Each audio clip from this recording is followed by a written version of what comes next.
love my girl. She looking good. Come on.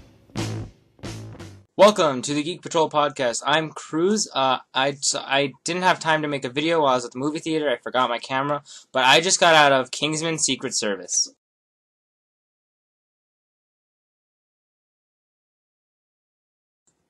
And so Kingsman Secret Service is the next spy movie that they're trying to start making. They're based on comic books that I didn't know about that, but I really want to read them now because this movie was pretty awesome. There's a lot of great dialogue, a lot of really cool action sequences. The gadgets are phenomenal. I mean, just gadgets you wouldn't even think of. It was really cool. It wasn't necessarily so much spy-based, but it's kind of like becoming a spy, and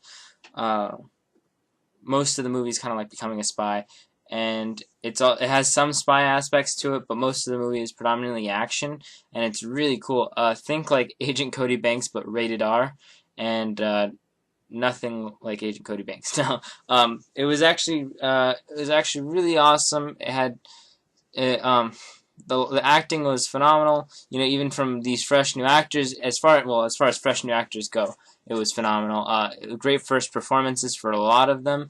A lot of really good dialogue, or really funny dialogue, I should say. You know, the story was well thought out. It didn't really drag. The movie never dragged at all.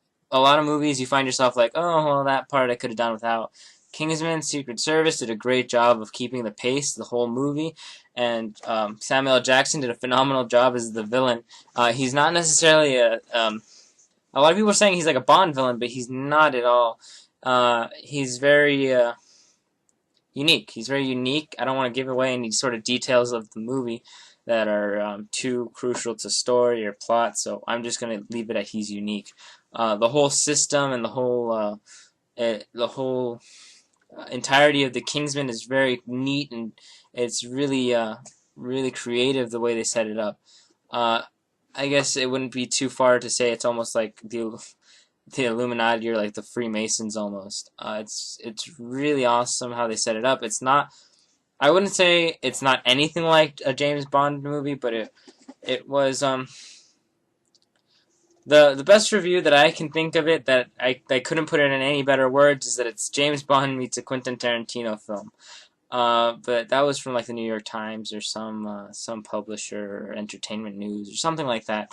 But that was definitely the best way I've heard it put so far, so I'm going to keep using it and say it was James Bond meets a Tarantino film. That it was definitely not PG-13, but I wouldn't necessarily say it's a strong R. It's mostly language and violence. I would say there's maybe, it's a very brief, like less than half a second scene of any type of nudity, and it's not even frontal. So that's weird to say, but it's really not as bad as I anticipated. You know, having Samuel L. Jackson in it, it didn't have you know, the level of Samuel L. Jackson cursing we're used to hearing. It wasn't as violent as anything like Judge Dredd or Dredd, or, you know, I use both examples of the Dredd movies, or Predator or Alien. It wasn't as gory or bloody as those. It was very cheesy almost, but it was entertaining cheesy. It was really, really cool though. No matter how cheesy it was really awesome, the action and the violence. Unfortunately, it was kind of cool. It's weird to say that violence is cool, but very great movie.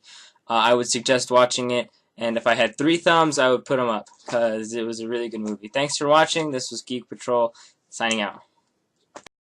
If you like this movie review, please check out our other movie reviews. Also, links in the description below for our Facebook page and our iTunes podcast link.